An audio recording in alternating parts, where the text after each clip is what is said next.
Bismillah, insyaAllah kita dapat masuk. InsyaAllah kita akan mulakan. Hisham, Cikgu Rosna, Masya Allah, dapat masuk semua. Alif, Faiz, Masya Allah, Abu Humaira, Masya Allah. InsyaAllah kita mulakan insyaAllah. Assalamualaikum warahmatullahi wabarakatuh. Bismillahirrahmanirrahim. Subhanaka la ilma lana illa ma 'allamtana innaka antal alimul hakim. Wa la hawla wa la quwwata illa billahil aliyyil azim. Rabbi yassir wa la tu'assir wa tammim bil khair ya fattah wa bika nasta'in. Nahmaduhu wa nusalli wa nusallim ala rasulihil karim wa ala alihi وأصحابه الفاتحين بهديهم إلى الحقيقة المجاذة أما بعد أعوذ بالله من الشيطان الرجيم بسم الله الرحمن الرحيم والعصر إن الإنسان لفي خسر إلا الذين آمنوا وعملوا الصالحات وتواصوا بالحق وتواصوا بالصبر صدق الله العظيم وقال النبي صلى الله عليه وسلم لا يؤمن أحدكم حتى يحب لأخيه ما يحب لنفسه وقال النبي صلى الله عليه وسلم نضر الله امرأ سمع مقالتي فوعاها ثم أداها كما سمع رب مبلغ أو أمن سامعين أو كما قال عليهم الصلاة والسلام. Alhamdulillah, bersyukur kita kepada Allah Subhanahu wa taala dengan rahmat dan kekurniaannya. Allah Subhanahu wa taala memberi kita taufik dan petunjuk. Taufik itu maksudnya kesungguhan. Allah Ta'ala telah memberi kita kesungguhan kerana kesungguhan yang ada dalam diri kita. Masya Allah. Semoga Allah SWT kekalkan taufik untuk diri kita. Tanpa taufik Allah SWT kita tidak dapat melakukan sesuatu. InsyaAllah pada hari ini kita akan sambung pengajian kita pada muka surat 143 pada bahagian puasa. Pendek saja, puasa dalam beberapa baris saja. Sebab kitab puasa ni ada di jilid keempat dan jilid kelima. Sebahagian di akhir jilid keempat dan sebahagian puasa qada dimulakan jilid kelima. InsyaAllah. Ini cuma definisi puasa sedikit saja. Ya, berpuasa pada bulan Ramadan. Di antara rukun Islam yang kelima ialah pertanyaan Jibril akhbirni anil Islam, iaitu rukun Islam yang keempat ialah berpuasa.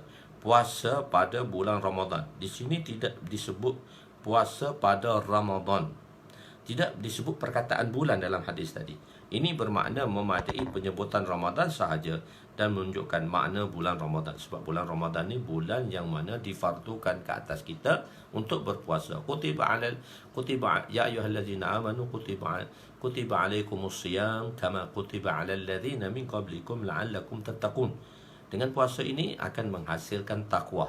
Dengan puasa yang dikerjakan sebagaimana syarat yang telah disyaratkan oleh Allah SWT, maka dia akan mendatangkan takwa. Dan menunjukkan permulaan puasa disyariatkan pada 2 Zulhijjah dan musim panas. Tahun 2 Hijrah tahun itulah tahun yang mana tahun berpuasa dan tahun itulah juga berlakunya peperangan Badar. Tahun tu juga tahun puasa, tahun itulah juga tahun berlakunya peperangan Badar. Nanti kita akan ceritakan peperangan Badar itu pada 17 Ramadan. Nanti 17 Ramadan tu, insyaAllah pada 17 Ramadan kita akan menceritakan sedikit suasana macam mana peperangan Badar berlaku. InsyaAllah, sebab pada 17 Ramadan itulah berlakunya peperangan yang begitu getir terhadap orang Islam. Pemenangan menentukan kemenangan Islam ataupun tidak. Masya Allah di situ. Dan disyariatkan, dan pada tahun tu, tahun yang mana disyariatkan puasa, tahun 2 Hijrah bersamaan 600 berapa Masihi itu, iaitu tahun tu bermula musim panas. Kan dalam dunia ni dia ada musim. Dia ada musim. Bagi kita di Malaysia, kita khatul istiwa. Garisan kita garisan khatul istiwa. Jadi perbezaan musim tadi, perbezaan waktu tu tidak ketara. Di awal waktu hingga di akhir waktu lebih kurang beza dia setengah jam saja. Misalnya bila waktu subuh terawal dengan waktu subuh terakhir. Lebih kurang setengah jam juga. Begitulah Zuhur, Asar, Maghrib dan Isya. Tapi bagi kita yang mana, bagi mereka-mereka yang berada di negara 4 musim, maka perbezaan ini amat ketara. Perbezaan puasa ini amat ketara dan begitu mujahadah di dalam berpuasa. Jadi mula-mula disyariatkan puasa itu ialah pada musim panas dan puasa itu pada bulan Qamariyah. Bulan Qamariyah, dia tidak bulan Samsiah, dia tidak Januari, Februari, Mac, April, Mei, Jun, Julai, tidak. Dia mengikut Muharram, Safar. Dia akan berpuasa pada bulan Ramadan, tetapi kan setahun di dalam Qamariyah ada 355 hari dan setahun di dalam Samsiah ada 365 dan yang tahun keempat tu ada 366. Jadi bermakna setiap 30 tahun sekali, 1 tahun Qamariyah akan berkurangan. Jadi puasanya akan berubah-ubah bulan. Puasanya akan berubah-ubah bulan. Kita sembahyang mengikut waktu matahari. Maknanya kita tengok di atas bayangan matahari semua sekali. Puasa, kita berpuasa mengikut bulan. Jadi sebab itu tahun ni kita berpuasa 24 bulan 4. 24 bulan 4. Tahun depan kita akan puasa akhir bulan 3. Dia beza 10 hari pula. Jadi maknanya puasa itu akan berubah. Jadi setahun tu dia akan kena pada musim panas, ada pula pada musim sejuk akan kena pada musim sejuk dan musim panas. Jadi puasa yang mula-mula disyariatkan, dia dikenakan pada musim panas. Tu mujahadah. Puasa panjang bagi negara yang 4 musim, orang-orang yang belajar di negara 4 musim, yang dia tahulah, bila puasa musim panas tu panjangnya tengah hari. Malam tu pendek aja. Malam pendek, puasa tengah hari panjang. Kalau musim sejuk, tengah hari pendek aja, malam panjang. Jadi kalau sekarang orang di hemisfer utara, dia nak masuk musim panas dah. Dia dah kurang. Dulu dah musim panas, bulan 6 puasa, panas. Jam dah lama. Kami pergi pada tahun 2015 ke Portugal. Jemaah Portugal, Masturat. Pergi ke Portugal, pergi France. Pergi Portugal dan France. Bukan Portugal, kita pergi di Spain. Kita pergi Spain dan kita pergi France. Jadi kita kena puasa pada musim panas. Masya Allah, puasanya 20 jam. 20 jam. Pukul 10 malam buka puasa dan pukul 3 pagi bersahur. Dalam 19-20 jam lah. 20 jam masa tu, dekat hampir 20 jam. Pukul 3 pagi dan pukul 3 petang. Pukul 3 dan kita berbuka pukul 10 malam. Pukul 10 malam hingga pukul 3 dalam 5 jam, 20 jam hingga 19 jam. Jadi puasa tu panjang. Itu mujahadah dia. Kerana Allah ingin menguji umat Islam dalam menunaikan perintah berpuasa. Perintah berpuasa ni sebab Allah nak uji tu. Musim panas tu. Kalau musim sejuk seronok. Kita duduk belajar Pakistan dulu, dia ada musim panas juga, musim sejuk seronok. Masya Allah, subuh pukul 6.30.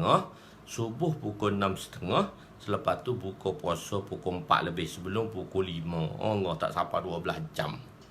10 jam je musim sejuk kalau puasa. Jadi orang hemisfer utara, hemisfer selatan, dia mengikut garisan itu. Dan sebab itu puasa itu disyariatkan pada musim panas, dan puasa ini dikira mengikut musim Qamariyah.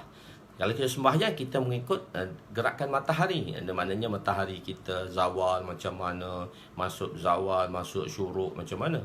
Jadi sebab tu kalau kita ada kalender kan, kalender berbuka puasa, kalender waktu. Jadi kalender tu dibuat tiap-tiap tahun. Jadi dia satu perniagaan kan, dia buat tiap-tiap tahun. Maksudnya orang beli kalender hijrah tu ialah kalender hijrah tu maknanya ada kalender hijrah tiap-tiap tahun. Maksudnya bila ada tiap-tiap tahun, dia kalender hijrah tu dia kena beli tiap-tiap tahun. Tapi kalau kita duduk Pakistan, kita beli satu buku sembahyang, buku waktu sembahyang. Maksudnya dia akan buat mengikut Januari hingga Disember. So Januari hingga Disember tahun depan pun sama. Jadi dia tak payah beli banyak kali panduan sembahyang tu. Sebab dia mengikut Januari. Dan biasanya dibuat oleh kalender yang dibuat oleh Bank Islam, buat kalender macam tu. Jadi yang kelima ialah haji di Baitullah. Haji di Baitullah. Jadi haji di Baitullah Al-bait tu alif lam ahad zahni. Alif lam ahad zahni. Al-bait maksudnya Baitullah. Jadi perkataan bait tu, al-bait tu dinisbahkan kepada zat Allah, Baitullah. Idhafah kepada Allah, dan idhafah ini idhafah tashrifi dia panggil. Baitullah, rumah Allah. Rumah Allah. Rumah Allah tu maksudnya bukan Allah duduk di situ. Wa'yazubillah, Allah tu tidak bertempat. Ainama tuwallu wa samma wajhullah. Jadi Allah tu tak bertempat. Jadi maksud rumah tu tashrif, maknanya tempat rumah yang mana digunakan untuk kita menyembah Allah, dan di situlah kita menunaikan rukun Islam yang kelima, iaitu haji. Baitullah ni ad-dunya, Al-Ka'batu surratud dunia. Al-Ka'batu surratud dunia. Kaabah ni ialah pusat dunia. Jadi semua benda terpusat. Sebuah negara dia ada pusat pemerintahan dia. Kita sendiri pun ada pusat dia. Masya Allah. Dan dunia ni pusat dia. Pusat dia ialah di Baitullah. Orang putih, orang England, dia kata tempat bermula jan dunia di Greenwich. Itu dia kata pusat dunia Greenwich. Kena tipu kat dia semua. Sebenarnya pusat dunia ialah Kaabah. Kaabah ni dimaksud Ka'bun. Ka'bun ni dia cembung. Dia di tanah yang rata, dia terdapat cembung. Macam kita punya buku lali tu kan dipanggil Ka'bun. Ka'bun. Ka'bun tu maknanya dia di permukaan, dia cembung di permukaan. Bagi orang wanita dia panggil Ka'bain. Ka'bain. Ka'bain tu. Tak apalah, terjemah dia tuan-tuan tahu sendirilah. Maksudnya dia dua benda yang cembung. Dia tempat yang cembung. Jadi Kaabah ni satu tempat di situ. Bila Allah Subhanahu Wa Taala jadikan dunia ini, dunia ni mula-mula Allah jadikan di atas air. Dunia ni air. Allah jadikan dunia ni air, semua lautan, air, tak ada bumi lagi. Maka di situ dengan kudratnya Allah SWT telah timbulkan satu buih. Inna awwala baita wudi'a lin-nas bi Bakkah mubarak. Inna awwala baitin, mula-mula rumah yang dibina di atas muka alam ni. Jadi macam kita baling batu lah. Macam kita baling batu. Bila kita baling batu, bila batu jatuh masuk dalam air, dia akan, daripada batu tu akan keluar satu buih naik. Begitulah buih naik. Buih tu timbul. Dan buih itulah sebenarnya Kaabah. Dan itulah tersebarnya tanah di seluruh dunia. Tersebar di tanah di seluruh dunia. Bila dunia ni, tanah ni duduk atas dunia, dia terumbang ambing. Maka Allah jadikan bukit bukau tu sebagai paku dunia. Wal jibala autada. Autad ni plural pada perkataan watad, yang tu memberi makna paku. Wal jibala autada. Bukit-bukit ini Allah jadikan dia sebagai paku bumi. Jadi bumi itu duduk atas air, tak bergerak. Dia macam rakit, macam perahu tergoyang-goyang. Masa dipaku dengan bukit. Bukit-bukit tu kan paku. Kita tengok kan bukit tinggi gunung. Sebenarnya dia sampai dasar lautan tu. Dia punya akar umbi dia sampai dasar lautan. Jadi dipaku. Jadi Kaabah, di situlah timbulnya Kaabah, tempat Kaabah.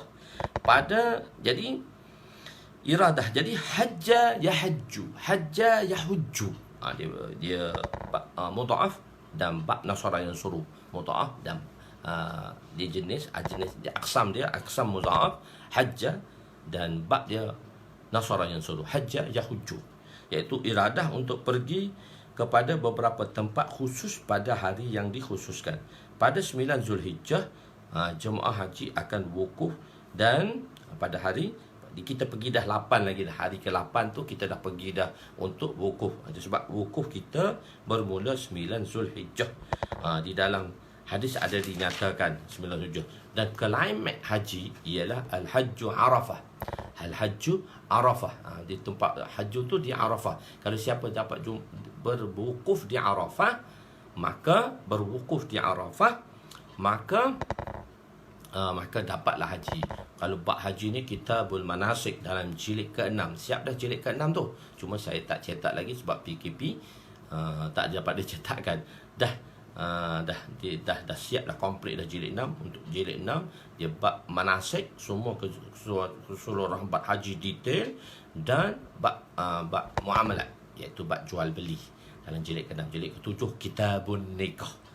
Kitabun Nikah. Kitab kita banyak insya-Allah. Nanti kita akan buat daurah satu persatu kitab yang mana nanti insya-Allah Ustaz akan buka link untuk buat daurah. Jadi kita mengaji bulan puasa ni setakat mana yang mampulah.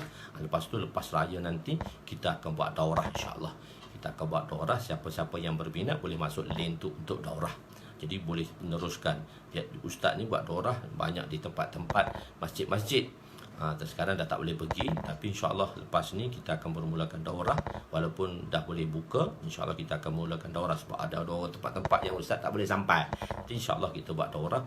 Jadi dapat juga kita menghabiskan kitab sebab tujuan Midrajul Fawatih dibuat ialah untuk memperkenalkan hadis kepada umat ini. Hadis tu bahan mentah, tapi di situ sedikit semua syarahan-syarahannya adalah bab-bab fiqahnya. Ustaz syarahkan sedikit, tidaklah detail. Kalau detail dia akan jadi 30 jilid. Detail tu dia akan jadi 30 jilid. Ni saya buat, saya ringkaskan jadi 10 hingga 11 jilid. Dan jilid ke-12 itu indeks. InsyaAllah tu dalam bayangan lah. Semua kitab tu dah siap, cuma dalam typing jilid ke-7 dah siap. Jilid ke-7 dah siap. Jilid ke-8 dalam typing. Jilid ke-8 ialah Kitabul Jihad. Jilid ke-9 Kitabul Adab. Dah banyaklah benda-benda kitab, lagi banyak kitab dalam ni. Khair, tak apa. Jadi ada 10 perkara di Kaabah ni. Di Kaabah ni benda 10 perkara. Pertama ialah tempat 10 doa diterima di Kaabah ni. Yang tengokkan dari riwayat hadis ada 10 tempat yang mana di Kaabah ni ada 10 tempat. Satu, pertama sekali bila kita melihat Kaabah. Kita masuk first time, kita sampai di Kaabah tu, kita lihat Kaabah. Di situ doa yang mustajab. Kita masuk, kita tengok Kaabah dan kita berdoa. Sebelum kita pergi tawaf tu kan, kita masuk first time, kita sampai ke Mekah, terus masuk Kaabah untuk kita tawaf, untuk buat umrah. Kita tengok Kaabah di situ, dan di situ kita kena doa. Doa. Imam Abu Hanifah rahimahullah ajib. Dia telah mendoakan, dia telah mengajar kita kepada satu doa yang pendek, kalla wadalla. Pendek tapi padat. Masya Allah, padat dan pendek. Sebab takkan kita nak doa panjang, ramai orang. So kita doa pendek, tapi sampai kat mana doa yang kita boleh baca. Dan doa ni diajar oleh Imam Abu Hanifah rahimahullah. Imam Abu Hanifah rahimahullah berkata, apabila aku masuk Kaabah saja, maka aku akan doa, ya Allah, jadikan aku di kalangan orang-orang yang mustajabud da'wat. Doa dia simple, ya Allah, jadikanlah aku di kalangan mereka yang mana orang-orang yang mustajabud da'wat. Apa maksud mustajabud da'wat? Iaitu orang yang mana setiap kali dia berdoa, doanya diterima. Orang yang mana setiap kali dia berdoa, doa dia diterima. Itu memang Masya Allah, itu satu doa yang paling besar tu. Sebab simple, ya Allah, bila tengok Kaabah, ya Allah, jadikanlah aku daripada orang yang mana setiap kali berdoa, doanya diterima. Masya Allah, terima kasih kepada Imam Abu Hanifah yang telah mengesyorkan doa seperti itu. Doa seperti itu, terima kasih kepada Imam Abu Hanifah. Mustajabud da'wat. Jadi doa bila kita tengok Kaabah, doa kita diterima. Bila kita nak pergi tawaf, kita nak mula tawaf, doa kita, semasa kita tawaf, doa kita diterima. Masa kita daripada Hajarul Aswad tu, daripada Qana Hajarul Aswad nak pergi kat mula-mula tawaf, kita baca Rabbana atina fid dunya hasanah wa fil akhirati hasanah wa qina azabannar. Doa kita diterima. Selepas tawaf kita doa di makam Ibrahim, doa kita diterima oleh Allah Subhanahu wa taala. Dan bila kita di mana, iaitu bila kita di Multazam, doa kita diterima oleh Allah. Multazam ni di antara corner Hajar Aswad dengan pintu Kaabah. Corner Hajar Aswad dengan pintu Kaabah itu Multazam, pendek aja. Biasanya orang duduk tuju, dia tuju kepada Hajar Aswad dan dituju pintu Kaabah. Sebenarnya Multazam tu duduk tengah-tengah tu. Ini kan dia corner. Ini kan dia corner tu kan. Dia corner tu, corner dia ni. Ini pintu Kaabah. Dia duduk tengah-tengah tu. Begitu. iaitu tempat multazam. Doa diterima oleh Allah Subhanahu wa taala, iaitu di multazam. Satu ketika Syekh kami, iaitu mengajar Bukhari, Sufi Sarwas Damat Barakatuhum, dia mengajar Bukhari kami, dia mengatakan abang dia satu ketika sedang berehat. Ini bila selalu cerita di dalam Dauratul Hadis semasa mengaji, kami belajar Sahih Bukhari dengan beliau kami khatam Sahih Bukhari. Beliau jilid pertama dan satu lagi Maulana Abdul Rahman Ashrafi, dia jilid kedua. Kalau kami belajar Bukhari ni, tahun belajar Bukhari ni daripada 7 pagi sampai 1 malam. 1 malam itulah pembelajaran dia. Memang pembelajaran madrasah ni dia fit, dia ajar kita betul-betul struggle lah. Penggal terakhir tu, 3 bulan terakhir tu kami bermula 7 pagi kelas sampai 1 pagi lah.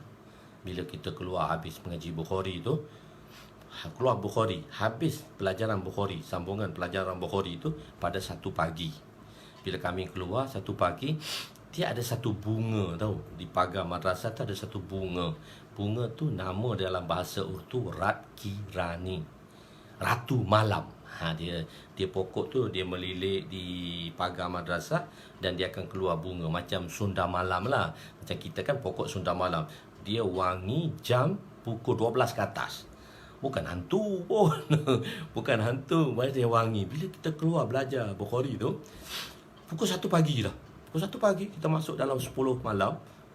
Selepas Isyak, Maulana Syekh Musa Rohani Bazi datang untuk mengajar kepada kami kitab Tirmizi. Lepas habis Tirmizi, Syekh Bukhari akan datang mengajar kami sampai 1 malam. Ini untuk 3 bulan yang the final years tu, 3 bulan terakhir tu sebab nak habiskan kitab. Tu sampai 1 malam, 1 pagi. Bila 1 pagi tu keluar, Syekh kita kata apa? Ratu Malam dah berbau. Maksudnya tengah malam dah. Itu. Jadi abang dia satu ketika duduk. Syekh selalu cerita buat kita. Abang dia satu ketika duduk. Dia tengok satu benda terbang datang. Pop depan dia. Mari-mari tiba satu orang mari depan dia. Dia kata, "Ana Khidr. Aku Nabi Khidr alaihissalam." Lepas tu dia terbang, dia hilang. Kali pertama dia jumpa. Lepas tu kali kedua dia sampai untuk buat umrah. Bila dia sampai tengah malam, mutawif, tengah malam dia kata nanti pagi esok lah kita tawaf lah. Tengah malam dia nak cari multazam. Mana tempat multazam? Sebab first time pergi Kaabah tak jumpa multazam. Jadi bila tak jumpa multazam, dia kata macam mana ya aku nak pergi multazam ni? Ya. Lepas tu dia bila nak pergi multazam, dia cari tak jumpa. Dia tengok satu libat orang. Anak Khidr, mari balik. Khidr yang kedua. Haza multazam. Ni multazam ni. Di antara Qana Hajar Aswad dan pintu Kaabah. Pintu Kaabah tu, saya pergi dengan kawan saya tu. Dia duduk lama, belajar sekali. Dia duduk lama kat Mekah. Dia kata pintu Kaabah tu, pintu dia tu emas tu, Husnu. Pintu dia tu emas tu. Husnu. Saya dipanggil madrasah Husnu, bukan Hasnul. Husnu, dia kata pintu Kaabah tu emas tu. Saya kata berat dia berapa? 261 kilo. Satu ekor lembu yang kita buat korban tu lah. 200. Pintu dia emas. Itu tempat. Dan di makam Ibrahim. Tuan-tuan tengok kalau tuan-tuan pergi, bila musim orang tak ramai, sembahyang zuhur, imam akan berada di atas mimbar. Di depan kan mimbar tu kan, depan dekat pintu tu dia mimbar. 3 yang corner tu depan, 3 tu dikosongkanlah mimbar. Sembahyang asar, imam akan duduk di atas satu tempat. Imam akan duduk di betul-betul atas satu tempat. Tempat itulah sebenarnya makam Ibrahim. Tempat itulah sebenarnya makam Ibrahim. Di bawah bayangan Kaabah tu sembahyang asar tu. Sembahyang asar situ. Maghrib, Isyak, Subuh dia belakang sikit. Dia datang, dia ke belakang sedikit. Dia datang dekat telaga Zamzam. Lebih kurang di situlah. Kali belakang telaga Zamzam. Dan tuan-tuan tengok, bila di Kaabah tu dia ada marmar, tahu tak? Satu marmar dia ada lebih kurang dalam 5 sah bulat tu. Marmar dia agak kemerahan. Kawasan itu ialah haram di zaman Nabi SAW. Sekarang haram dah luar dah, sampai dah Masjidil Haram dah besar dah. Begitu. Bukan doa Imam Syafi'i, doa Imam Abu Hanifah. Doa Imam Abu Hanifah, bukan di kalangan doa Imam Syafi'i, tapi doa Imam Abu Hanifah. Khair. Jadi itu multazam, ada tempat dia. Doa kita diterima setelah tawaf, doa kita diterima di makam Ibrahim. So makam Ibrahim tu tempat sembahyang maghrib, isyak. Depan tu betul-betul bawah bayangan Kaabah tu, kat pintu Kaabah tu. Lepas tu dia akan sembahyang di makam Ibrahim tu. Sebenarnya makam Ibrahim tu dekat je. Tapi di zaman Sayyidina Umar radhiyallahu anhu, Sayyidina Umar telah pindahkan makam Ibrahim tu ke belakang sedikit. Tu yang ada sekarang yang dikatakan makam Ibrahim tu, dia ke belakang, dah dipindahkan oleh Sayyidina Umar. Sebenarnya makam Ibrahim tu depan, tempat yang mana tempat Nabi Ibrahim buat Kaabah, untuk membina Kaabah di situ. Begitu, untuk membina Kaabah. Jadi tempat itu diterima. Lepas tu kita pergi tawaf. Lepas tu lepas habis tawaf, kita pergi sa'i, Safar dan Marwah. Bila kita masuk Safar, kita ada Bukit Safar dan Bukit Marwah. Di Bukit Safar tu dia ada 3 tingkat sekarang. Satu jalan tengah yang biasa, satu bawah tanah, satu atas. Dia ada 3 tingkat dia pun. Tempat Safar Marwah pun dia 3 tingkat. Kalau nak tengok bukit tu di tingkat tengah tu, yang tengah-tengah tu, bawah pun ada juga. Bawah tu pun ada Safar Marwah juga. Boleh buat Safar Marwah juga. Dan tengah tu dah yang ada bukit tau. Yang ada Bukit Safar, ada Bukit Marwah. Bukit Safar, Bukit Marwah tu dah dipotong tinggal sikit saja. Bukit Safar tu disediakan, dia letak macam cermin je tu. Di dalam di Bukit Safar tu lah nanti dekat dengan hari kiamat nanti akan keluar Dabbatul Ard, binatang, satu jenis binatang di antara 10 tanda kiamat, iaitu akan keluarnya Dabbatul Ard. So Dabbatul Ard nanti kita akan membaca bayan di hari-hari kiamat. Itu jilid ke-9. Kitab saya dalam jilid ke-9 menceritakan tentang fitnah di akhir zaman. Khair, tak apa. Itu kita akan satu persatu, kita akan slow insya-Allah. Ini kita ada peluang insya-Allah. Allahu akbar. Hadis ini 6,000 banyak. Masya-Allah, banyak manfaat yang kita akan dapat. Masya-Allah. Jadi di situ ada bila Safar dan Marwah, di antara Safar dan Marwah, 7 kali Safar. Maknanya bermula dari Safar ke Marwah, balik Safar, balik Marwah, balik Safar, balik Marwah, dan balik Safar balik. Balik Marwah habis 7. Pergi last kali Safar Marwah 1, Safar Marwah 1, 2, Safar Marwah 3, lepas tu ke Marwah dan keluar ke Marwah. Keluar ke Marwah, disitulah rumah Sayyidatuna Aisyah radhiyallahu anha. Tempat di situ Jibril alaihissalam. Kalau pergi dengan saya pergi tunjuk mana kawasan rumah Sayyidina Aisyah radhiyallahu anha, dan di situ tempat lebih kurang 300 kali Nabi Sayyidina Jibril alaihissalam turun untuk memberi wahyu kepada Nabi sallallahu alaihi wasallam. Dan tepi sikit dia ada tandas. Dia ada tandas di situ. Tandas itu ialah rumah Abu Jahal.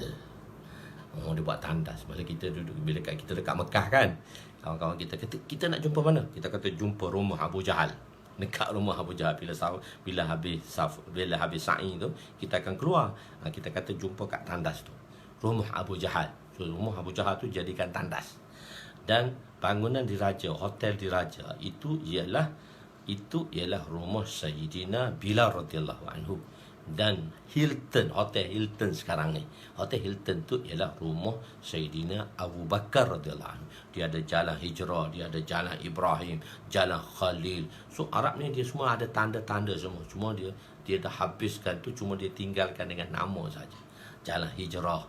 Di situ hotel duduk dan di tingkat 4 di tingkat 4 di Hotel Hilton tu dia ada surau. Tu surau dia berimamkan Kaabah. Tak tahulah macam mana dalam mazhab dia tu, mungkin mazhab Imam Ahmad tu boleh kot berimamkan surau Kaabah. Berimamkan Kaabah, duduk di Hotel Hilton tingkat 4. Tapi sebenarnya di Zamzam Tower tu pun dah ada lah. Di Zamzam Tower tu pun ada surau macam-macam. Tapi kalau musim haji memang penuh. Kita kalau pergi haji pun, kalau duduk Zamzam Tower tu, kita sembahyang kat Zamzam Tower tu je, yang bawah handang Gerawa tu nak pergi depan tu dah penuh lah. Tu begitu. Khair, tak apa. Itulah tempat-tempat yang mana doa diterima oleh Allah Subhanahu Wa Taala. Haji ni masya-Allah. Kenapa? Kalau kita haji buat haji seronok. Kenapa talbiyah? Nabi buat talbiyah di Masjid Khaif. Ada kata Nabi buat talbiyah atas unta, Nabi buat talbiyah dalam perjalanan. Sebab yang meriwayatkan hadis masa haji Nabi, ialah 124,000 tengok. Ada orang tengok, dia tengok Nabi talbiyah di Masjid Khaif. Ada orang Nabi talbiyah atas unta. Ada orang Nabi talbiyah masa jalan, nak mula jalan tu. So banyak riwayat-riwayat. Jadi sedangkan Nabi buat haji satu je, ada 3 jenis haji pula. Itu seronok, insya-Allah kita fahamkan dia nanti dalam bab haji lah kita akan belajar. Khair.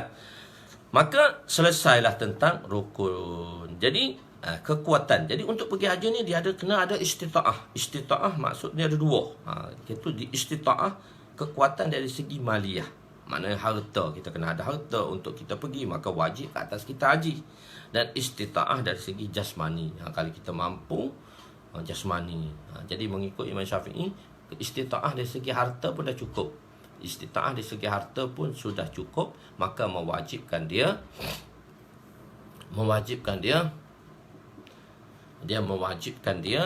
untuk menunaikan haji. Sebab tu kita ada haji badal. Maksudnya orang tu nak buat haji, dia mampu, dia ada duit, tapi dia tak boleh nak pergi dah. Begitu. Dalam mazhab Syafi'i syaratnya istita'ah pada badan dan harta. Mengikut mazhab Imam Malik syaratnya jasmani saja. Walaupun tak ada harta, dia boleh pergi berjalan, dia mampu berjalan daripada rumah dia sampai Kaabah, maka wajib ke atas dia haji. Mazhab Hanafi ialah kedua-dua juga. Wanita tidak boleh pergi haji tanpa mahram. Benda tu umum sangatlah. Dan sekarang boleh pergi dengan adanya jama'atul siqat dan sebagainya lah. Itu lebih banyak. Dan ini menghairankan sodakta. Selepas Nabi cakap macam tu, maka dia pun berkata sodakta. Ia lebih menghairankan apabila lelaki itu membenarkan Nabi SAW. Soalan yang berkenaan dengan iman. Lepas tu, akhbirni anil iman. Ceritakan kepada saya,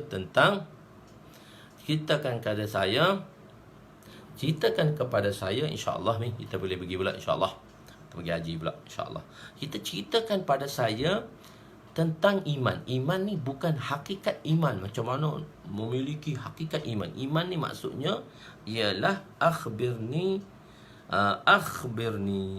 iaitu bukan tentang mahiyatul iman, yakni hakikat iman, akan tetapi dimaksudnya perkara-perkara yang bersangkut paut dengan iman. Akhbirni an muta'allaqatil iman. Tu ulama mengatakan ibarat dia macam tu. Akhbirni anil iman, maknanya akhbirni an muta'allaqatil iman. Iaitu maka bersandarkan jawapan itu, soalan itu Nabi memberi jawab. Jawapan itu beriman kepada 6 perkara. Beriman kepada Allah, beriman kepada malaikat, beriman kepada kitab, beriman kepada rasul, beriman kepada qada dan qadar, dan beriman kepada hari kiamat. Penerangan berkaitan dengan iman kepada Allah telah diterangkan di dalam hadis Jibril mengenai Islam. Maksudnya iman la ilaha illallah tu iman kepada Allah, iman pada Rasul, kita dah terangkan dari situ. Disitulah Islam, disitulah iman, kita dah terangkan dah macam mana. Sekarang ni ialah beriman iaitu beriman kepada malaikat. Beriman kepada malaikat.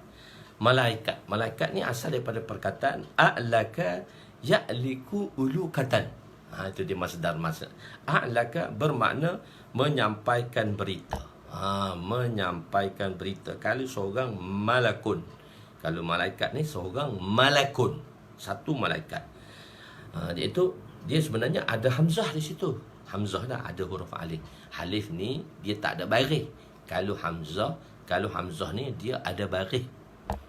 Kalau dalam ilmu nahwu tu, kalau dalam tajwid dan semata, tapi kita belajar dulu kan alif di atas a. Tak, kalau dalam tajwid kita belajar macam tu, alif di atas ta. Tak, bukan. Hamzah di atas a, dia bukan alif. Sebab alif ni tak ada harakat. Benda yang tak ada harakat. Kalau yang berharakat tu, dia tak panggil alif, dia panggil hamzah. Begitu dia panggil hamzah. Jadi bermakna menyampaikan berita. Bermakna menyampaikan berita, iaitu hamzah dihazafkan, dibuang kerana takfif dan diulang ketika jamak. Malaikah, ada hamzah balik dah. Malakun jamak dia malaikah. Malakun jamak dia malaikah. Kenapa malaikat ini didahulukan daripada para nabi? Kenapa malaikat ini didahulukan daripada para nabi? Kan kalau nombor 1 lebih hebat daripada nombor 2, nombor 2 lebih hebat daripada nombor 4. Begitu. Jadi kenapa para nabi belakang? Macam mana? Adakah nabi itu lebih rendah darjahnya daripada malaikat? Tidak. Kadang-kadang sesuatu itu disebut atas nama, dipanggil tertib zikri. Tertib zikri ni apa maksudnya? Cara penyebutan. Sebab apa? Pertama, kita kena beriman dengan Allah. Jadi Allah nak kita mengetahui perintah dia. Allah guna malaikat. Untuk malaikat tu bawa apa? Bawa perintah dia, iaitu kitab. Pada siapa? Pada rasul-rasul. Dalam tu mengenai apa? Mengenai cerita tentang supaya kita beriman pada qada dan qadar, supaya kita beriman pada hari kiamat. Penerangan. Jadi begitu. Sebab itu, apakah malaikat itu lebih afdal daripada nabi? Jawapannya, malaikat akan dipanggil terlebih dahulu untuk menyampaikan berita kepada rasul, menyampaikan kitab kepada rasul. Oleh itu tertib ini kita panggil dia tertib zikri, secara penyebutan sahaja, iaitu malaikat, seterusnya kitab dan seterusnya rasul. Ia tidak menunjukkan tertib afdal. Malaikat dan jin boleh berubah-ubah. Malaikat ni dia boleh berubah-ubah. Dia boleh berubah, kadang ni boleh berubah rupa, dia boleh berubah. Beza ialah malaikat dicipta daripada nur, jin ni cipta daripada api. Jin, iblis pun semua cipta daripada api. Malaikat daripada nur. Malaikat tak ada jantina. Malaikat tak ada jantina. Sebahagiannya ada bersayap dan dicipta dengan taat. Malaikat ni dia ada madah dalam jiwa dia tu, madah taat saja. Tak makan, tak minum. Tak makan, tak minum. Tak makan, tak minum. Malaikat ni dia tak makan, tak minum. Dia madah taat saja. Tetapi ibadat manusia, insan itu menjadi lebih tinggi daripada ibadat malaikat, kerana padanya ada mujahadah, menekan nafsu. Malaikat ialah maksum dan jumlah mereka tidak diketahui. Jadi situ ibadat, jadi manusia darjah dia tinggi. Sebab ibadat manusia ni, malaikat kan di langit pertama sedang qiyam, di langit kedua sedang rukuk, di langit ketiga sedang sujud, langit keempat malaikat sedang ada amalan sembahyang ni dilakukan oleh malaikat di setiap langit. Dan semua amalan tu dalam 2 rakaat sahaja yang dikerjakan oleh insan tadi. Pahala dia sama dengan ibadat malaikat tadi. Itu ibadat. Dan malaikat ni dia tak ada nafsu. So dia tak ada nafsu. Kita ni nak sembahyang, sembahyang pendek ke sembahyang panjang. So kita ada pilihan ni, kita ada nafsu. Jadi kita lawan nafsu kita. Sebab itu pahala dia besar. Dan malaikat ni maksum. Allah kata la ya'sunallah ma amarahum wa yaf'alu ma yu'marun. La ya'sunallah. Allah SWT. Malaikat ini, yakni malaikat, mereka la ya'su, tidak mendurhaka kepada Allah dan dalam segala yang diperintahkan kepada mereka. Dan mereka pula tetap melakukan segala yang diperintahkan dalam surah Tahrim.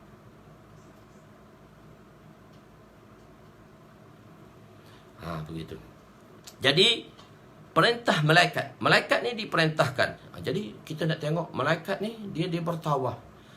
Disebut secara jin tu tersebut. Nanti ada tempat nanti kita akan bincangkan balik. Kalau kita sebut panjang cerita di sini.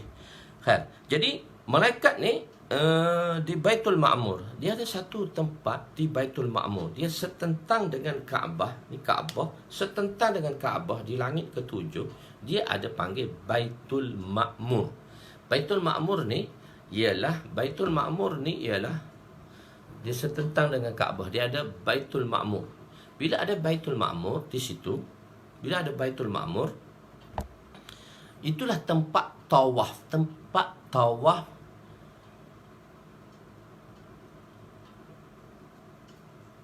Jilid pertama ni kita belajar ni jilid pertama. Ada orang tanya tu tengah-tengah tu. Kadang-kadang saya tuan-tuan tanya dululah, kawan-kawan lain boleh jawab. Saya tak akan jawab apa pertanyaan tuan-tuan. Saya akan teruskan apa yang nak disampaikan. Jadi di tempat malaikat ni, dia ada langit ke-7. Langit ke-7 tu tempat yang mana malaikat tawaf. Dalam hadis riwayat Imam Hakim dalam kitabnya Al-Mustadrak, iaitu Al-Baitul Ma'mur fi as-sama'i as-sabi'ah yadkhuluhu kulla yawmin 70,000 malakin la ya'uduna ilaihi hatta taqum as-sa'ah. Setiap hari akan ada di Baitul Ma'mur tadi, malaikat akan melakukan tawaf di Baitul Ma'mur, dan mereka setiap hari 70,000. Setiap hari ada 70,000 malaikat akan tawaf di Baitul Ma'mur. Maknanya setiap hari tawaf 70,000. Habis 70,000, tawaf tu 7 kali pusing lah. Habis tu setiap hari, esok malaikat 70,000. Ni khas untuk tawaf sahaja. Dan bermula Allah cipta dunia sampai hari kiamat, dia tawaf aja. Tapi dia boleh sekali aja tawaf. Selepas dia tawaf sekali, untuk tawaf kali kedua, dia tak ada peluang lagi dah. Allah tak bagi peluang lagi pada dia. Dia sekali je tawaf. Seumur hidup dia dicipta untuk tawaf sekali saja. Dan tak ada peluang lagi. Tapi insan ni, wa qarramna bani Adam. Allah Subhanahu wa taala memuliakan anak Adam. Sebab saya pergi umrah sekali, saya pernah jumpa dengan satu orang yang kawan saya bawa. Dia kata, "Ustaz, jom aku nak bawa engkau jumpa satu orang yang mana dia telah tawaf 100,000 kali." Inna, Masya Allah, Barakallah. Dia tawaf 100,000 kali. Nak bagi tahu keramahnya insan itu. Allah kata, wa qarramna bani Adam. Allah cipta anak Adam itu dengan penuh keramah. Malaikat diberi peluang untuk tawaf sekali je. So, manusia yang Allah pilih, dia boleh tawaf sampai 100,000 kali. Beza kan? Di Baitul Ma'mur tu, maka dia tawaf, maka dia tak boleh tunggu punya giliran. Dia tak akan sampai lagi giliran dia untuk tawaf sampai hari kiamat. Itulah bilangan malaikat. Banyaknya bilangan malaikat. Bilangan malaikat terlalu banyak hingga tak boleh kita kira. Untuk setiap manusia, sekurang-kurangnya ada 400 malaikat menjaganya, bermula daripada jatuhnya nutfah ke dalam rahim ibu sehingga kematiannya. Imam Tabiri rahmatullahi alaih meriwayatkan bahawa ada sekurang-kurangnya ada setiap manusia itu 10 malaikat yang menjaganya di waktu siang dan yang menjaganya di waktu malam. Pada bahagian kiri, kanan, depan, belakang 4. Pada 2 bahagian lambung dia 6. Pada 1 atas ubung-ubung dia 7. Di atas bibir 1, bibir bawah dia. Dan satu lagi di mulut dia. Ada 10 malaikat untuk tidak memasuki binatang. Bracket ada 25 tu ditulis situ. Footnote dia Nur Zalam Syarah Manzumat dalam kitab Aqidatul Awam. Ini dia cerita tentang malaikat ni. Banyaknya malaikat tu, bilangan malaikat tu terlalu banyak. Ada satu malaikat yang menjaga manusia di halkum. Makanan tidak memasuki lubang pernafasan. Ada yang bertugas mencatat amalan kebaikan. Ada 10 malaikat yang wajib kita percayalah. Jibril, Mikail, Israfil, Israel, Malik, Zabaniyah, Raqib, Atib, Munkar dan Nakir. Di 10 tu. Beriman kepada malaikat. Beriman kepada kitab. Kutubuhu wa kutubihi. Kitab kesemuanya ada 4. Kitab kesemuanya ada 4. Ada kitab 4 kitab besar lah. Beriman kepada kitab yang Allah Subhanahu Taala telah turunkan kepada nabi-nabi, iaitu Quran, Injil, Taurat dan Zabur. Quran kepada Nabi SAW, Injil kepada Nabi Isa AS, Taurat kepada Nabi Musa AS, Zabur kepada Nabi Daud. Dan 100 kitab-kitab kecil yang kita panggil dia suhuf. 50 suhuf yang mana Allah turunkan kepada Nabi Syis AS, 30 kepada Nabi Idris AS, 10 kepada Nabi Ibrahim AS, dan 10 kepada Nabi Musa sebelum Allah Subhanahu Wa Taala turun kitab Taurat. Sebab Nabi Musa ni dia terima kitab suhuf dulu. Kitab Taurat ni dia terima selepas Firaun tenggelam. Nak pergi ambil Taurat di Bukit Tursina tu. Dia bawa 70 orang lelaki tu yang semua mati tu bila Allah tajallikan nur dia tadi. Begitu. Nanti kita akan belajar di dalam bab ihsan nanti. InsyaAllah ada depan sikit bab ihsan. InsyaAllah kita akan ceritakan di situ. Di sini jadi sebelum Taurat. Okey. Ulama kedatangan Taurat memansuhkan Zabur. Zabur lah mula-mula sekali. Lepas tu Taurat datang. Taurat datang, Zabur pun tak boleh pakai dah. Ahkam Zabur tak boleh pakai dah. Kita kena percaya saja. Bila datangnya kitab Injil, maka Taurat, Zabur dan Taurat dimansuhkan. Dan bila kedatangan Al-Quran memansuhkan semua kitab-kitab yang terdahulu.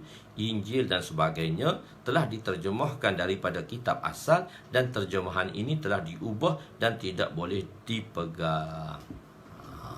Cuma ada mendakwa di kalangan padri-padri Kristian di zaman pemerintahan Inggeris di India. Dia bawa datang ramai-ramai padri-padri yang bertemu dengan ulama-ulama, Jadi maka padri mendakwa mengatakan bahawa di dalam Al-Quran disebut bahawa Injil masih boleh dipakai.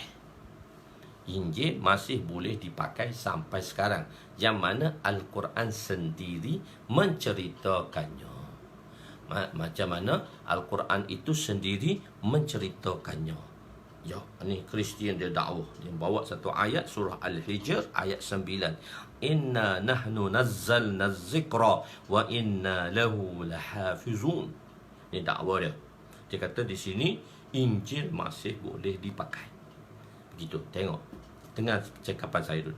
Sesungguhnya kami telah menurunkan Al-Quran dan kamilah yang memelihara dan menjaganya. Maka dia mendakwa perkataan Az-Zikra. Di dalam Al-Quran surah Hijr ayat 9 Allah mengatakan Az-Zikra. Tapi kita terjemah dia kamilah yang menurunkan Al-Quran. Az-Zikra tu kita maksudnya Al-Quran. Tapi dia kata tak, kenapa Allah tak sebut Al-Quran? Allah sebut Az-Zikra. Dia bahas. Jadi maksudnya perkataan zikra ni, kalau kita tengok dari segi bahasa, dari segi lugawiyah dan bahasanya, Az-Zikra ni ada dua makna. Satu ialah dia ada dua. Satu ialah yang memberi peringatan. Memberi peringatan. Satu ialah memberi peringatan. Kedua ialah yang boleh dihafal. Sebagaimana Al-Quran dia memberi peringatan kepada umatnya, maka padri mendakwa Injil juga memberi peringatan kepada pada ahli-ahli Kristian, Isaiyah, yakni orang Kristian. Dan sebagaimana Al-Quran dihafal oleh umat Islam, dan begitu juga Injil dihafal oleh orang-orang Kristian. Jadi atas makna zikra tu tidak ada perubahan. Bermakna az-zikra tu ialah Injil pun sama. Boleh hafal, boleh memberi peringatan. Quran pun boleh berhafal dan boleh memberi peringatan. Bila ditimbulkan soalan ni, so nak jawab macam mana? Ulama risau, macam mana nak jawab? Jadi Maulana Qasim bin Natwi, satu pengasas Deoband, Madrasah Deoband, telah menjawab jawapan ini dengan ilmiah lah. Dia kata begini. Jangan baca lagi, dengar apa yang saya cakap.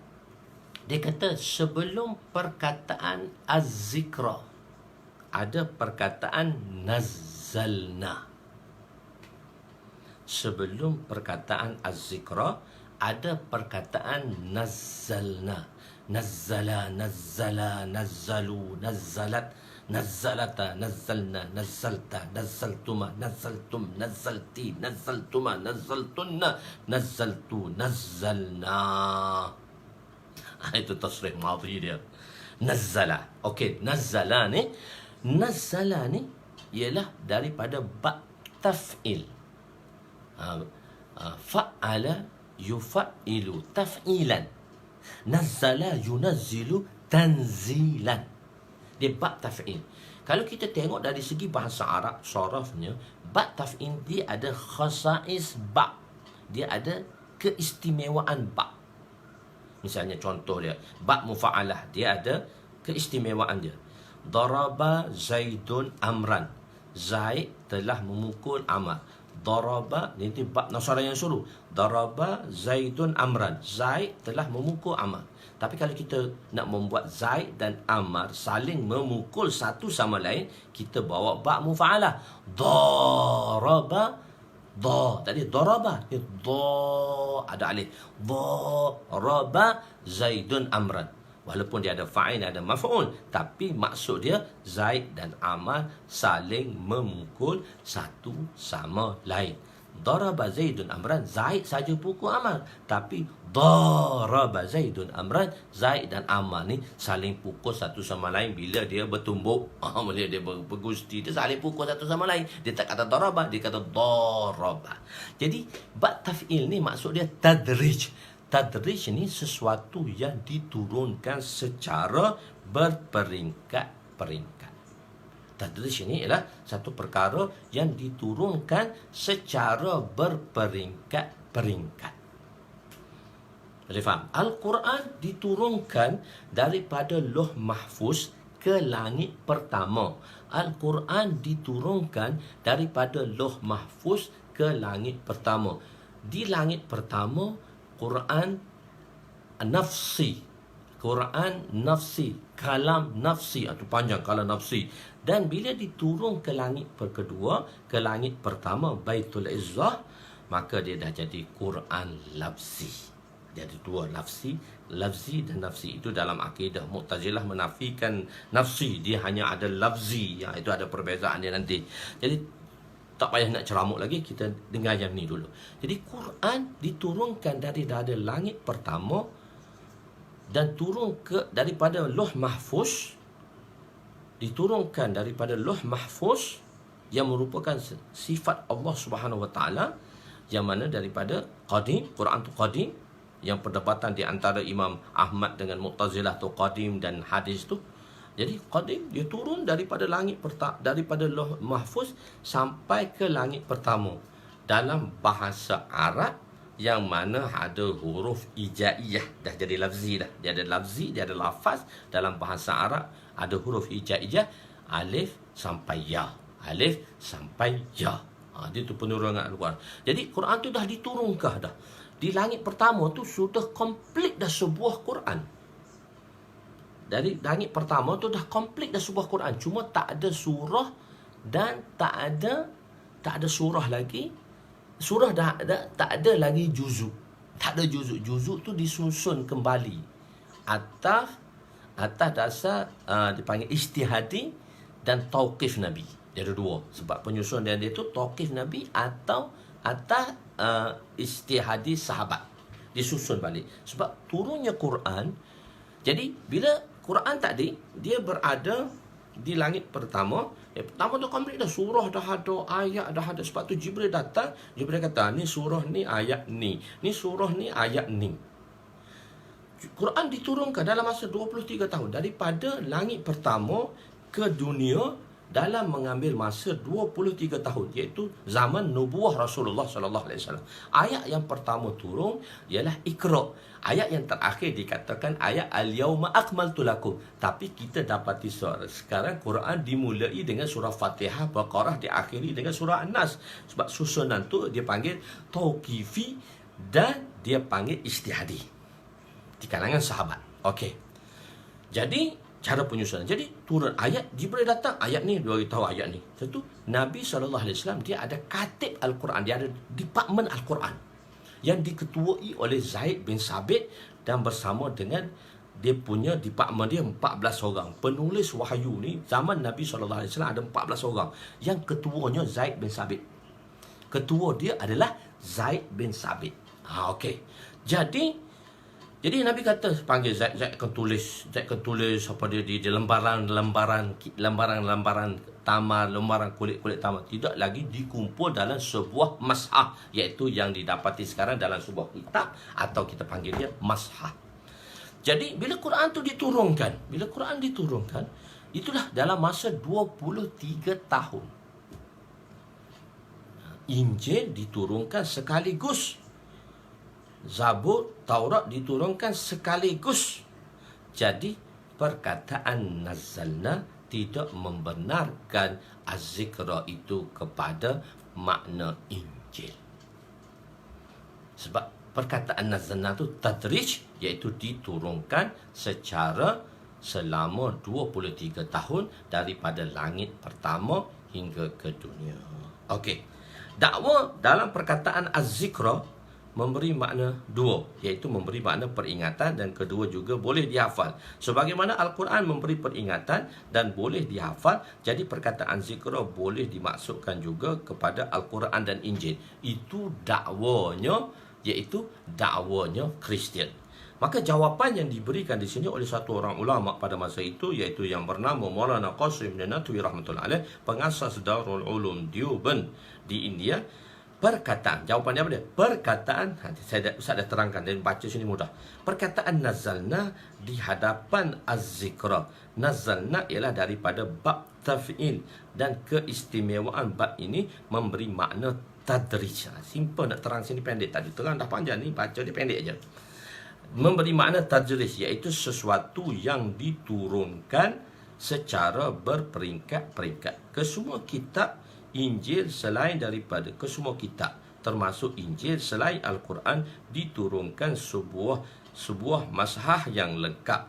Maknanya dia turun satu benda lengkap dah, komplit dah. Tak ada lagi berturun secara peringkat-peringkat. Kesemua kitab yang lengkap. Al-Quran diturunkan secara berperingkat-peringkat dalam masa 23 tahun. Jadi perkataan nazalna itu menunjukkan bahawa perkataan az-zikra selepasnya hanya menunjukkan Al-Quran saja. Az-zikra tu Al-Quran sahaja, tak boleh Injil. Dan tidak menunjukkan penyertaan Injil di dalamnya sebagaimana yang didakwakan oleh Kristian. Jawapan tu terjawab. Jawapan tadi telah terjawab. Jawapan tadi telah terjawab. Jadi Al-Quran tadi, okey, selesai. Maknanya dulu risau tak boleh jawab. Jadi ulama dah jawab dengan ilmiah dan sekali. Maka az-zikra tidak boleh dimaksudkan di dalam penyertaan bersama dengan Injil itu dengan Al-Quran, sebab perkataan nazalna itu tidak membenarkan az-zikra memberi makna penyertaan Injil di dalam Al-Quran. Jadi Al-Quran sahaja yang boleh dipakai. Al-Quran diturunkan daripada Lauh Mahfuz ke langit pertama, sebuah mashah yang lengkap. Maknanya dari langit pertama tu dah lengkap dah Al-Quran.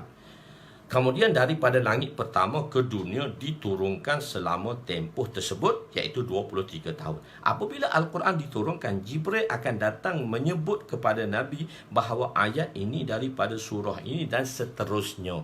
Sebab Nabi ada departmen Al-Quran, yang 14 orang departmen Al-Quran di zaman Nabi yang diketuai oleh Zaid bin Sabit. Dari Nabi SAW bertadarus Al-Quran, sebuah Al-Quran dengan Jibril setiap malam di dalam bulan Ramadan. Maknanya dalam bulan Ramadan Nabi menghabiskan sebuah Al-Quran, sedangkan Al-Quran masih diturunkan. Macam mana Nabi habis sebuah Al-Quran? Sebab Nabi Jibril AS baca Al-Quran yang berada di langit pertama, bertadarus. Sebab tu kita buat Quran tadarus tu. Satu tadarus Al-Quran, sama-sama kita habis bersama. Satu kita kena habis kita sendiri sekurang-kurangnya dalam bulan Quran ni. Dalam bulan Ramadan ni kita kena habis kali Al-Quran kita sendiri. Kalau habis 2-3 kali lagi bagus. Imam Syafi'i habis 2 kali sehari, sebulan habis 60 kali. Kan? Jadi pada tahun ke-10 kewafatan Nabi, maka Jibril datang mengulangi Quran 2 kali.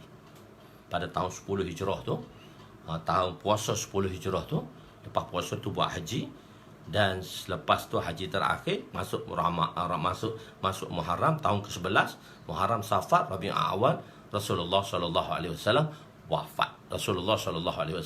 wafat. Jadi di sini ialah Nabi menghabiskan 2 kali. Jadi Quran tadi dihabiskan 2 kali. Adalah dihabiskan 2 kali selepas Rasulullah sallallahu alaihi wasallam wafat. Selepas Rasulullah wafat, Al-Quran tidak ditulis lagi dalam sebuah mashah. Jadi Tajuk 147, macam mana pengumpulan Al-Quran secara ringkas.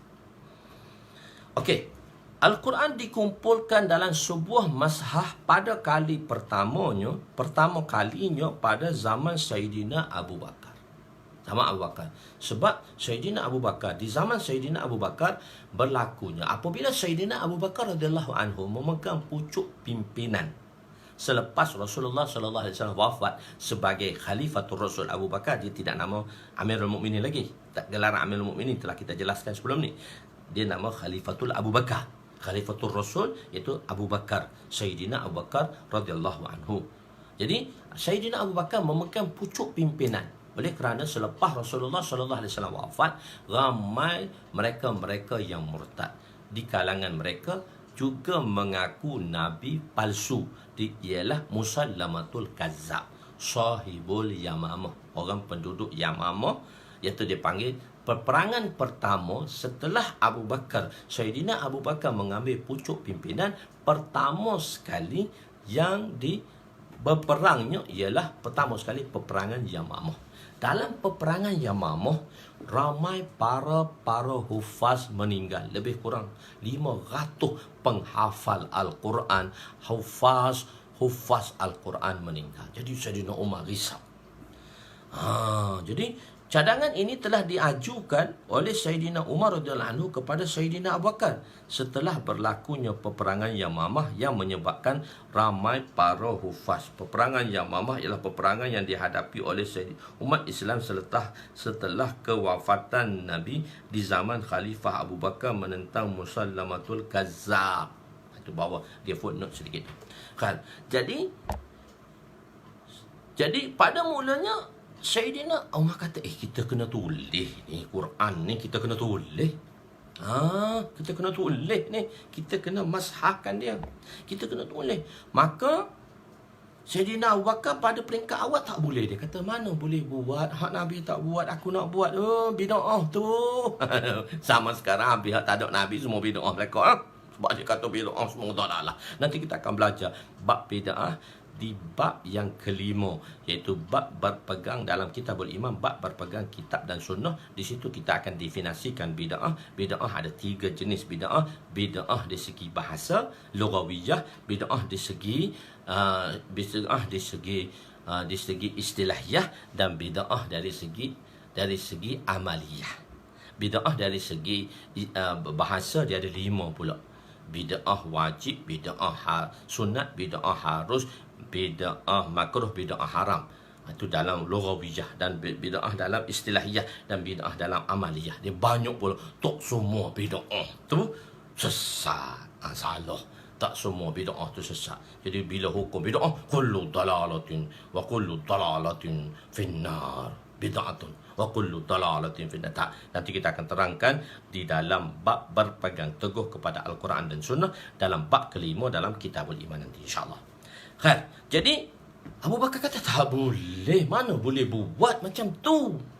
Umar pun pergi perlahan dia kata tak. Syekh dia kata tak boleh. Nanti anak cucu kita tak boleh baca Quran ni, Quran tak ada ni untuk anak cucu kita. Maka Sayyidina Abu Bakar enggan kerana ia tidak dilakukan di zaman Rasulullah sallallahu alaihi wasallam, sehingga atas gesaan Umar pun gesah sikit-sikit dengan cara halus tu. Sayyidina Umar akhirnya Sayyidina Abu Bakar terbuka hati, syarah sadarna, hati terbuka dan bersetuju. Beliau telah memanggil Zaid bin Sabit. Panggil Zaid bin Sabit sebab Zaid bin Sabit ialah Department Al-Quran di zaman Nabi sallallahu alaihi wasallam yang menulis wahyu Nabi. Panggil Zaid bin Sabit. Semua benda tu duduk dengan Zaid. Semua bahan-bahan duduk dengan Zaid bin Sabit.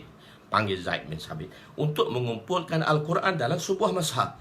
Sayyidina Nabi Zaid bin Sabit katakan, Zaid bin Sabit pun kata tak, jika disuruh untuk memindah gunung lebih mudah daripada mengumpul Al-Quran.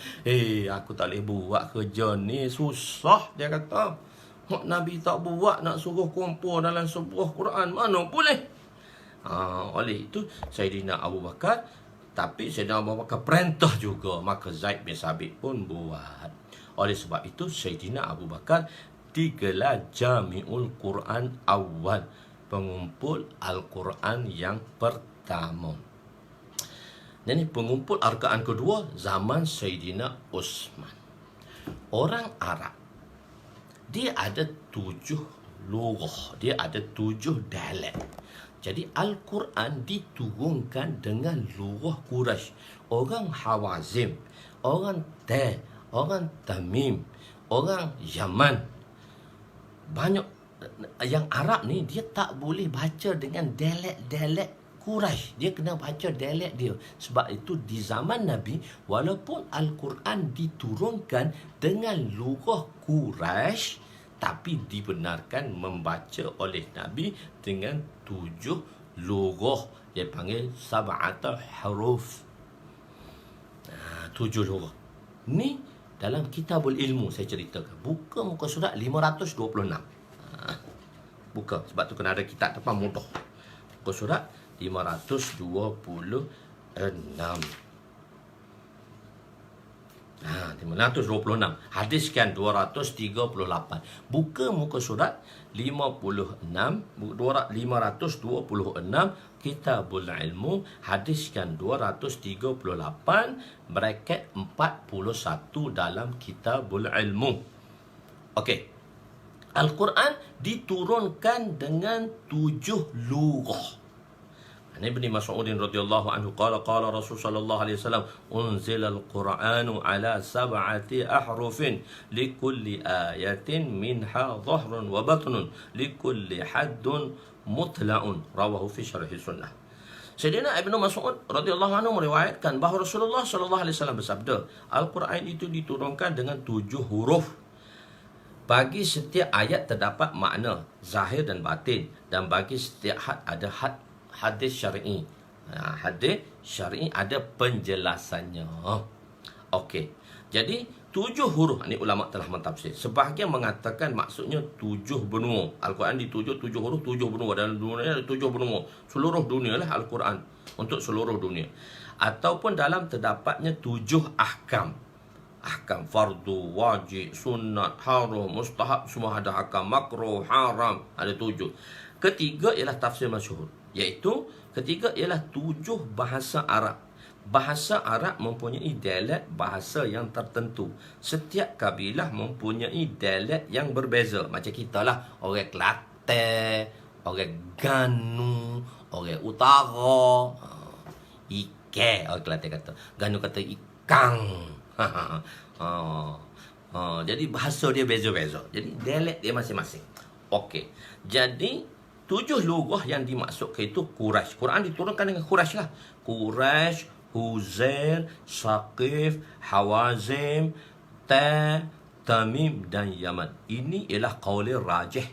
Diturunkan dengan daripada langit pertama ialah lughah Quraisy. Akan tetapi disebabkan kabilah yang lain merasa susah untuk membacanya dengan lughah Quraisy, maka Nabi telah berdoa agar Al-Quran boleh dibaca dengan lughah yang lain yang telah lalu dibenarkan. Sehingga di zaman Uthman telah menghadkan penulisan resam Al-Quran hanya dengan 1 lughah sahaja, lughah Quraisy. Okey, sudah di situ. So kita balik pada muka surat 147 balik. Kadang-kadang satu cerita ni dia balik cerita di sana. Sebab tu penting kitab ni kena ada. Sebab saya nak ceritakan satu-satu benda, saya tak cerita setiap tempat saya cerita perkara-perkara tu. Setiap tempat hanya diceritakan pada benda tu saja. Kalau nak cerita setiap tempat kena cerita benda tu, dia tak jadi 10 jilid dia kena jadi berpuluh-puluh jilid. 10 jilid pun tak ada siapa nak beli. 10 jilid tak apa siapa nak baca pula. Begitu. Jadi di zaman Sayyidina Uthman, kita membaca perenggan kedua. Di zaman Sayyidina Uthman, muka surat 147 balik.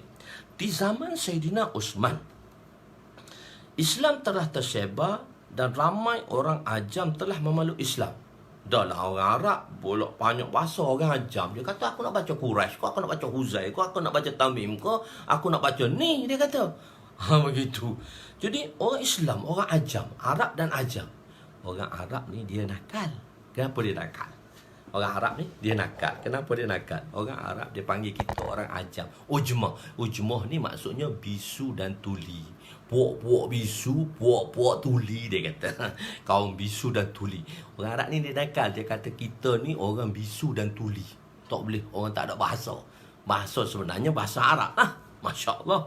Begitu. Jadi jadi zaman tu orang ajam. Di zaman Sayyidina Abu Bakar masih dibenarkan lagi membaca dengan lurah tujuh lurah tadi untuk tidak mendatangkan kekeliruan bagi orang ajam. Orang ajam dia nak baca hak mana dia tak tahu. Sayyidina Osman zaman kekhalifahannya telah memanggil Zaid bin Sabit balik, Abdullah bin Zubair dan Sa'id ibnu As dan Abdul Rahman bin Haris. Ni 3 orang PhD, ni doktor dalam bahasa Quraisy. Zaid bin Sabit ialah orang Madinah. Dia bukan daripada Quraisy, walaupun dia ketua departmen pengumpulan Al-Quran di zaman Nabi sallallahu alaihi wasallam. Dia bukan Quraisy. Sebab tu Sayyidina Osman tetapkan 3 orang ni, doktor Quraisy ni, profesor Quraisy ni. Kita panggil profesor lah sekarang ni senang. No, orang-orang bisu Quraisy. Orang-orang yang bahasa dia, lisan Quraisy. Siapa? 3 orang ni bersama dengan Zaid bin Sabit, Abdullah ibnu Zubair, Sa'id ibnu Al-As dan Abdul Rahman bin Haris bin Hisham untuk mengumpul Al-Quran dalam satu mashaf dan dikekalkan dengan lurah Quraisy sahaja. Mashaf ini kita namakan Resam Osmani. Oleh kerana itu Sayyidina Osman digelar Jami'ul Quran As-Sani, pengumpul Al-Quran yang kedua. Beliau memberitahu kepada 3 orang Quraisy yang bersama Zaid bin Sabit, bahawa jika berlaku ikhtilaf, perselisihan dalam kalangan mereka, maka hendaklah Al-Quran itu ditulis dengan lugah Quraisy. Sebenarnya saya nak bincangkan perkataan ikhtilaf dan khilaf. Tak apa, saya bincang bab lain semula. Jadi perselisihan dalam kalangan mereka, hendaklah Al-Quran itu ditulis dengan lugah Quraisy. Kemudian semua nuskah yang lain dibakar. Nuskah Sayyidina Osman ini telah disalin dan dihantar ke Mekah, ke Syam, ke Yaman, ke Bahrain, ke Basrah, ke Kufah, dan satu disimpan oleh Sayyidina Osman. Sebenarnya zaman Osman ni Quraisy dah, tapi bahasa Arab masa tu tak ada baris, tak ada titik. Tuan-tuan tengok tak? Pernah tengok kitab lama, dia tak ada baris, tak ada titik. Ada baris, ada titik ni pun, ada i'rab ni pun kita tak boleh baca. Dulu bahasa Arab, ba, dia tak ada titik. Macam mana nak baca ba? Tak ada titik. Tak ada titik, tak ada baris. Tak ada titik, ta tak ada titik, jim tak ada titik, kha tak ada titik, ya tak ada titik, ya tak ada titik. Macam-macam. Quran yang ada Osman buat tu, Resam Osmani tu tak ada titik lagi tu. Dia ada 5 proses lagi. Dia ada 5 proses lagi untuk menghasilkan dia ada 5 proses lagi. Dia ada 5 proses lagi. Dia ada 5 proses lagi untuk tak ada titik. Jadi Profesor Abdul Rauf daripada Profesor Abdul Rauf ni, dia nanti esok saya akan ambil satu kata-kata daripada Profesor Abdul Rauf. Dia kata ada 5 jenis lagi yang penyusunan. Mula-mula nuqtatul i'rab, lepas tu nuqtatul i'jam, lepas tu dia ada huruf, nambung, sambungan dan sebagainya. Sebab masa kita nak habis dah. Nanti esok saya akan janji, saya beritahu, saya akan baca sedikit tentang Al-Quran ni. Bahan dia tak ada macam mana, saya terlupa tadi. Saya duk cari dah Profesor Abdul Rauf tu, saya baru jumpa daripada Profesor Abdul Rauf dalam kajian Al-Quran di Universiti UPM. Beliau menyatakan demikian. So masa kita pun dah pendek, nanti esok saya baca apa ya. Jadi dia ada 5 susunan lagi. Dia mula-mula Nuqtatul I'rab yang dibuat oleh siapa? Abu Aswad Amanana. Lepas tu Nuqtatul I'jam, Nuqtatul I'rab. Nuqtatul I'rab, nuqtah tu menunjukkan i'rab. Tak menunjukkan, nuqtah tu menunjukkan i'rab, tak menunjukkan huruf lagi, menunjukkan i'rab saja. Lepas tu Nuqtatul I'jam, lepas tu titik tu menunjukkan huruf. Lepas tu disusun ada sort, ada apa semua tu di 5 proses lagi yang dibuat oleh ulama sehingga terhasilnya Mashah Al-Quran pada kita sekarang. So esok saya akan baca fakta tu insya-Allah sedikit. Masa dah pendek, jadi kita tak nak ambil masa panjang lah dengan tuan-tuan. Nuqtatul I'rab ni. Dia ada 5 proses lagi sebab di zaman Osman radhiyallahu anhu ialah tak ada baris lagi. Quran yang tak ada baris lagi, tak ada titik lagi. Nak baca macam mana tak tahu. Jadi alhamdulillah pengorban iaitu ulama-ulama yang telah begitu berjasa, ulama-ulama nahwu yang telah mengumpulkan, telah mengi'rabkan Al-Quran, membariskan Al-Quan, buat mari mat, buat mari apa 5 proses lagi yang dialami, yang mana Allah telah mengatakan inna nahnu nazzalna zikra wa inna lahu lahafizun. Kami yang menjaga Al-Quran tadi. Jadi contohnya Resam Osmani. Resam Osmani ni Al-Alami, Al-Alami, tak ada alif di situ, dia pakai mat saja. Itu sebenarnya dalam penulisan dia ada khat. Khat tidak menunjukkan resam. Setiap khat boleh jadi Resam Osmani. Khat sudus, khat sulus, khat raqa'ah dan macam-macam lagi setiap penulisan tadi. Macam kitab kita kan, kitab saya tu kan di belakang tu, dia ada khat tu. Dia ada khat. Di sini ni sini ni hadis ni dalam khat kufi. Taraktu fikum amrain. Bukan bunga tu hadis tu dalam khat kufi tu. Saya ambil daripada Tafsir Al-Munir. Tafsir Al-Munir ditulis Quran, ayat Quran. Di sini saya labelkan macam tu. Dia ada 5 proses lagi. InsyaAllah saya akan baca sedikit fakta tu insyaAllah daripada Profesor Abdul Rauf daripada kajian. Itu dia tunjuk 5 jenis lah. Okey, Masya Allah. Jadi itu pembaca Al-Quran. Jadi ulama telah menyatakan bukan saja baca Al-Quran mesti mengikut Resam Osmani, akan tetapi tulisan juga ditulis dengan tulisan Resam Osmani. Resam Osmani bukan khat kerana ia boleh ditulis dengan apa jenis khat. Tapi pendapat ulama Najdi mengatakan Resam Osmani itu khat. Itu ikhtilaf lah. Dalam Resam Osmani pula, dalam resam ini pula ada 10 kiraat. Dalam Quraisy ni ada 10 kiraat. 7 kiraat tawatur dan 3 kiraat masyhur. Imam Syatibi bawa 7 kiraat masyhur, 7 kiraat tawatur. Cuma Imam Al-Jazari ada 2 kan, matan tajwid dan matan jazari itu. Satu matan jazari dan satu kiraat jazari. Dia ada bawa 3 lagi pula. Imam Ghazali bawa dia ada 2 jazari. Ini orang rumah saya mengajar matan jazari untuk ilmu tajwid. Untuk sanad dengan Syekh Qurajim Rajih rahmatullah, Syekh Qurajim Rajih dapat barakatuhum. Masya-Allah, tahun lepas ada ibu-ibu yang dapat beratus-ratus sanad dia daripada Syekh, dan belajar dengan rumah saya lah. Rumah saya dia ada sanad. Okey di situ. Jadi dia ada 7 pula lurah, dia ada 7. Dan ada 7 pula dia ada setiap riwayah ada 2 tarik pada peringkat pertama dan peringkat kedua.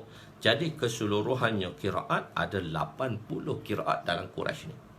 Kiraat Asyarah ni, kiraat Sabah Asyarah ni 7 kiraat, 10 kiraat. Dalam tu dia ada kiraat, dia ada 80 kiraat. Kiraat hak masyhurnya hak dalam 80 tu kiraat Imam Hasim, kiraat Imam Hafiz lah, riwayat Imam Hafiz. Kiraat Imam Asim lah, Imam Asim, riwayat Imam Hafiz, tarik Imam Syatibi. Imam Syatibi yang memulakan tarik tadi, itu yang baca kiraat Hafiz lah, kita panggil sekarang kiraat Hafiz. Dan kiraat Warsh di Malaysia ni, kiraat Warsh dibaca oleh satu masjid saja di Meru yang dibaca oleh imam dia, mazhab Imam Syafi'i, nama Hambali, baca kiraat Warsh Maliki. Satu ketika Sayyidina Umar telah membaca Taurat di depan Nabi SAW bahasa Arab oleh Yahudi. Satu ketika Umar hendak membaca Taurat yang ditulis dalam bahasa Arab oleh orang Yahudi. Sayyidina Umar meminta izin untuk membaca Taurat di hadapan Nabi dan Nabi diam. Lalu difaham oleh Sayyidina Umar bahawa baginda memberi izin kepada beliau untuk membaca. Setelah membacanya sehingga berubah wajah Rasulullah disebabkan kemarahan Sayyidina Abu Bakar telah menegur Sayyidina Umar kemudian Sayyidina Umar radhiyallahu anhu mengenai kemarahan Nabi. Sayyidina Abu Bakar telah menegur Sayyidina Umar mengenai kemarahan Nabi. Rasulullah sallallahu alaihi wasallam bersabda, bila baca Taurat tu muka Nabi merah padam. Umar kata, Taurat ni ya Rasul, Taurat ni.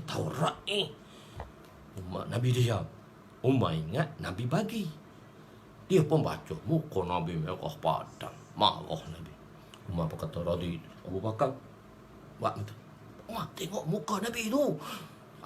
Raditu billahi rabba wa bil islami dina wa bi Muhammadin nabiyyan wa rasulah. Lepas tu Nabi kata, lau kana Musa hayyan ma wasi'ahu illa tibai. Sebenarnya bukan masalah kitab. Jika pembawa kitab, sahibul kitab tu Musa AS hidup zaman sekarang, dia tak berjaya tanpa mengikuti.